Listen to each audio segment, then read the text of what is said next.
What's up with the squad? Back on another video. I'm Recklezz. We got the dumbest, NBA's dumbest wannabe gangster. You feel me? So look, I'm a big John Morant fan. You feel me?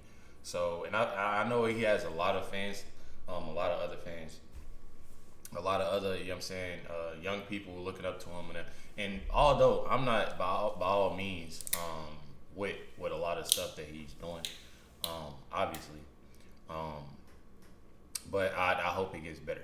You feel me? I definitely hope it gets better. I heard that he's in some type of counseling and stuff like that. So I feel like that's more so of something that needs to happen to help him out. Like I told my dad, my cousins, the fact is of him being the face. Well, not really being the face, because really LeBron is the face in the NBA right now. Damn near, you know what I'm saying? Not with his ass hurt or whatever. But, you know what I'm saying? More so, y'all know what I mean. LeBron being the face right now of the current, you know what I'm saying, NBA. It's more so of he's starting to be known. Exactly. He's starting to be real known. And on top of that, it's more so of him shaping to be, you know what I'm saying, a face. Me personally, because I'm a John Morant fan. The face of it, you know what I'm saying? So one of the things that I think that needs obviously to be in store is the counseling. So I feel like that's real important to begin with. But we about to get in the video, see what they talking about. You feel me? I'm glad that, you know what I'm saying, he getting the help he need, because he definitely need. I know a lot of people. My cousin had mentioned he don't really need counseling. They doing the most. Some people do. You know what I'm saying? You think you don't, but you really do. Especially when people don't know what they doing with money, with fame, and they get tied up and not knowing what to do and having bad influences and shit like that. You know what I'm saying? It can be real overwhelming and you do the wrong shit. So I'm about to get in this video though.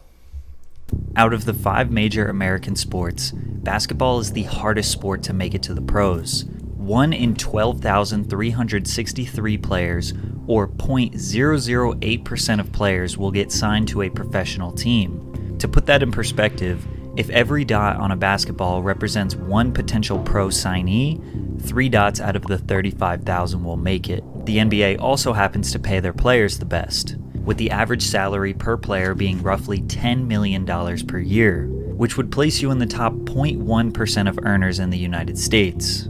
So someone like John Morant securing the extraordinary job as a professional basketball player means he has basically won the lottery of life. He worked extremely hard and is being rewarded at the highest level for his efforts. And instead of building his legacy and setting up potential generational wealth for him and his family, he's deciding to take on the role as a gangster rapper, assaulting people, flexing weapons on Instagram, and trying to prove to the world that he really is about that life.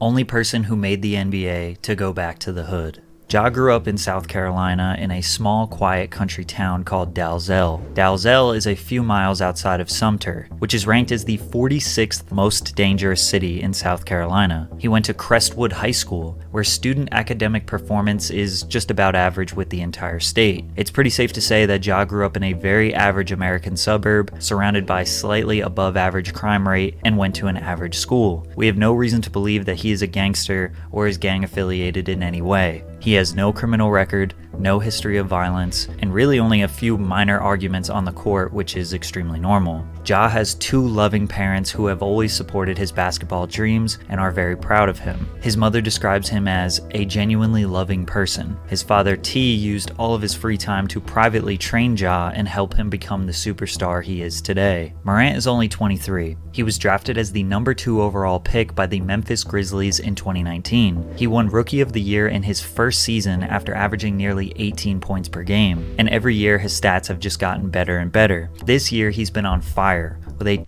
This ain't got nothing to do with nothing, but why can't this nigga do this shit when I have him for a thing? On the parlays, the shit be blowing me, bro. I swear to God, like I catch the wrong games. Last night was horrible. I don't even want to show y'all my shit. I'm gonna show y'all my shit at the end so y'all can see what the hell we be working with. have just gotten better and better. This year, he's been on fire, with a 27-point average while shooting 46%. In the 2022 offseason, Ja signed a 5-year extension with the Memphis Grizzlies. This contract would earn him 25% of the salary cap yearly, which is estimated to be around $40 million per year, putting him roughly in the top 10 earners in the entire NBA. His performance in the first 5 seasons are reminiscent of Derrick Rose, Russell Westbrook, and Allen Iverson. Ironically, AI and Ja have even more in common, indulging in a lifestyle that is synonymous with rappers, more specifically, gangster rappers. Allen Iverson liked to party, go to clubs, drink, and gamble, which ultimately led to the downfall of his career. Ja Morant, as of recent, likes to show people how tough he is. On January 3rd, 2023, TMZ reported that Ja Morant was allegedly involved in the attack of a minor during a basketball game in July at his Tennessee home. Looking for an easy way to run Windows on Mac? Say hello to Parallels Desktop. Home. The two got into an argument, and the teenager said Ja approached him, put his chin on his shoulder, and asked a bystander, "Should I do it to him?" Then struck him with a closed fist, knocking him to the ground. From there, Ja continued sticking him while on the ground, and another man jumped in and began hitting the boy as well. Officers in the dock say they noted the teenager had a large knot on his head. Ja says he did strike the boy, but he was acting in self-defense after the boy threw a basketball at him. Morant told officers the teenager made verbal threats stating he'd light his house up as he was being escorted off the property. There are also separate reports that say that Ja hit the boy 12 to 13 times and even went into his house, grabbed a gun, and put it in his waistband, taunting the boy. There is like him putting himself in a bad position because honestly, why even be around? You know what I'm saying? Yeah. Around it, and I'm not saying that these players can't go anywhere and happen. But really, you damn near gotta watch what you do, watch what you say, watch who you be around with. You gotta do that, especially when you and I've seen a lot of college videos and stuff like that, even high school videos of coaches shaping kids to show them basically what your life is gonna be looking like if you get to the league and what you gotta expect, what you know what I'm saying. Now, NBA news outlets were harping on the fact that the kid was 17, but to give Ja the benefit of the doubt, a 17-year-old these days most definitely could light your house up. The 4 people involved in Pop Smoke's murder were 19, 18, 17, and 15. It's easy to see 17 and think of an innocent boy, but that may not be the case. The teenager did press charges, and the boy's mother demanded $20 million from Morant, but the charges were dropped due to insignificant evidence, and it was looking more like a false allegation for someone to make a quick payday off an NBA player. But 4 days before this fight, Ja had another police report filed by a security guard at a Finish Line in the Memphis Mall. The altercation started after Morant's mother had a dispute with an employee, which led her to call her son. Ja showed up with 9 men. A verbal and that's what I'm talking about right there. I'm gonna start off by saying this. I understand it's your mama. Any given situation. I look at the fact of, I really don't want to say this, but as much as Ja has security, Ja has this, he has that, why call your son? You know what I'm saying? And you know that your son is a star NBA player. You know who your son is. Exactly. Why put him in mess? You know what I'm saying? Yeah. And then they always say, you feel me, you got to blame the parents too. Which, they said that he came from a suburban household. He cool, you feel me?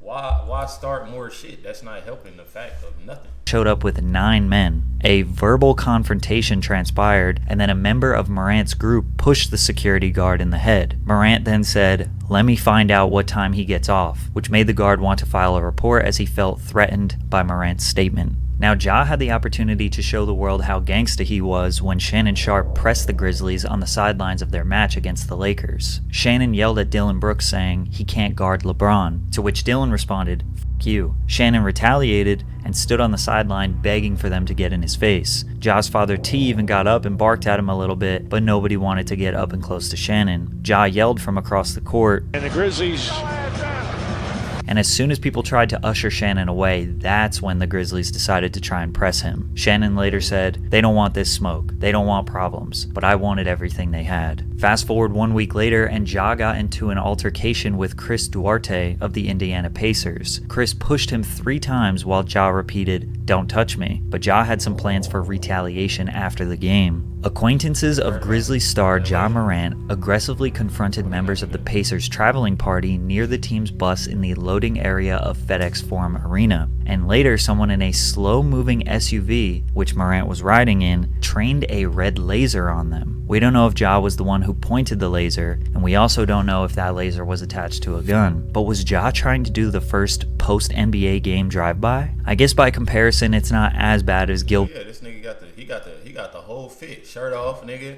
The PSD draws, nigga. The sweats. You know what I'm saying? The locks with the scat. I mean, shit, he fit the description. The nigga fit the description. You know what I'm saying? But look at the, you know what I'm saying? I'm gonna be real right quick.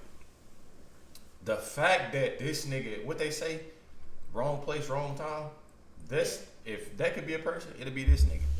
You know what I'm saying? NBA game drive-by? I guess by comparison, it's not as bad as Gilbert Arenas. The Wizards player in 2009 brought a gun into the locker room and threatened to shoot one of his teammates over a card game. But let's not forget that last year at 2 in the morning. Y'all can't, my fault for the pausing and shit. This is my last time, I think. But look, y'all gotta realize, regardless of what, you know what I'm saying, and I know I said a shaping the high school basketball players, really not even just basketball players. Everybody that wants to go to the professional level. I look at the fact that regardless, these are human beings. They just like us. These niggas just got fame and money. You know what I'm saying? Just like us in a way. And they especially, and it's sad that it's the niggas. You know what I'm saying? It's sad. You know what I'm saying? But a lot of these dudes come from, like, look at I don't want to start no shit. Let me shut up. But shit. Y'all know who y'all know the NBA players. They get to turning up and shit. Y'all know the old old nigga Celtics, nigga, the old who Pacers, like, you know what I'm saying? Different other teams who had these players that do dumb shit, and everybody do. It's just like this nigga Ja Morant, like, you know what I'm saying? Even though I'm a fan, this is an every week thing for this nigga. You know what I'm saying? It never ends. So he need that help. You feel me? Definitely. Let me stop pausing though. I'm gonna shut up. Threatened to shoot one of his teammates over a card game. But let's not forget that last year at 2 in the morning, Ja said to a Twitter op that it's free to see how hollows feel, referring to hollow tip bullets. And if that evidence wasn't enough, just last week, Ja went on Instagram Live while he was at the strip club and flashed a gun to the camera. This action prompted a 2-game suspension, as well as Ja deactivating all of his social media pages. Obviously, 99% of people denounced this behavior, but some people like Gilbert Arenas and Paul Pierce defended Ja, basically saying they understand why he carries a gun. Ja has everything going right for him. He's living a life that's near impossible to achieve. So why does he want to run around and act gangsta now? Bro, you not hard. That's not your life. People that in that life would give any. One thing is, like, I told you I wasn't gonna pause. I'm here with this nigga Shannon say. But one thing about it is the fact that people want to hear from Ja. You know what I'm saying? People want to hear from Ja. Why he act like this? Why? You know what I'm saying? Why is he? He hasn't said. And a lot of people got their own opinions on shit, and it's a lot of people. I'm not making no excuse for him or nothing, but a lot of people go through problems and shit. And like I said, he probably don't know how to deal with the fame and the money and shit like that. And he not obviously getting the right home trainer. You feel me? Because his mama calling him. You know what I'm saying? 'Cause he got to, like, you know who he is. He's a star player. He's just not no regular nigga in the NBA. Yeah, you gotta think about that. You know what I'm saying? He ain't just. I'm sorry for the dudes that's in the NBA, but like, no, he, you know what I'm saying, star player type. Yeah, it's crazy. Hard. That's not your life. People that in that life would give anything to be in your. Yeah, Are you a YouTuber? Here's how you can grow your YouTube following. One thing about it is, like, I even in a way, I had to change the way that I did things. With even road rage, with being out in public, talking to somebody crazy and doing this and doing that. Sometimes you gotta watch when you know what I'm saying, when people know of you, stuff like that. You gotta change your ways. You know what I'm saying? You done there. Your life. Damn, I swear sports and music are so synonymous because we want to be them and they want to be us. Those lyrics come from Thank Me Now, the final track on Drake's 2010 debut album Thank Me Later. Rappers love the esteem, the money, and the safety that basketball players have, but basketball players love the lifestyle that rappers have. We know that Ja loves NBA Youngboy. He is constantly going on IG Live rapping along to his lyrics. Youngboy has a way of making his nefarious lifestyle sound fun and exciting, even though it's extremely stressful and he likely has a target on his back 24/7. Like we said before, Ja is from a small suburb in the middle of South Carolina, and we have reason to believe he's had a pretty solid and stable upbringing. He moved to Memphis, which is known for being a dangerous city, home to a lot of famous rappers. He became the face of the Grizzlies franchise, so everyone in the city loves him. When he goes to the club, where real Memphis gangsters probably hang out, they likely show him love. Even rival gangsters in Memphis could probably bond over the Grizzlies being their favorite team. He's getting a taste of their lifestyle, the lifestyle that his favorite rappers glamorize. They are bringing him places he never would have been able to go, and he probably isn't too worried about his safety because he doesn't have enemies. He wants the power and the respect that comes with having street cred, but he doesn't have to risk his life for it, and he has a guaranteed $10 million yearly salary. Ja has everything they don't, and he wants the one thing they have, but the one thing that they have requires them to be alert and prepared to risk their life at any given moment. Some people say 23 years old is enough to know better, but there's no doubt that a small reason why he's acting out is due to his age. 23 with enough money to do whatever he wants is dangerous, especially when his father is also indulging in his son's success. The NBA definitely wants to see Ja succeed, but if he continues down this path, he will be ostracized by the media, and eventually it will be too risky for any team to bring him on. His career will be cut short similar to other players who have tried these antics in the past. And the funny part about that is, his new friends that are bringing him into this lifestyle won't be there for him when he isn't a star basketball player anymore. That nigga look exactly how you talk. I was sitting there like, man, I don't want to who is talking. Bro. Anyways, me being a Ja Morant fan, the last thing that I do have to say, me being a Ja Morant fan, is that if he don't change the way that he look at life and the way that he does things, he gonna be another forgotten NBA player. At the end of the day, he's gonna be another, not even a forgotten NBA player, a forgotten NBA, you know what I'm saying, shit, all-star. You know what I'm saying? A star, like, you know what I'm saying? People gonna be like, oh, y'all remember Ja Morant, but that's it. Like, you should be remember. You know what I'm saying? Like, you should be still in the league. Yeah, but LeBron down there pushing what 50. You know what I'm saying? So shit. Come on now. Make sure y'all hit that like, hit that subscribe. Other videos y'all want to check out, make sure y'all comment down below and let us know. You feel me? Definitely was a lit video. More to come. Make sure y'all stay tuned.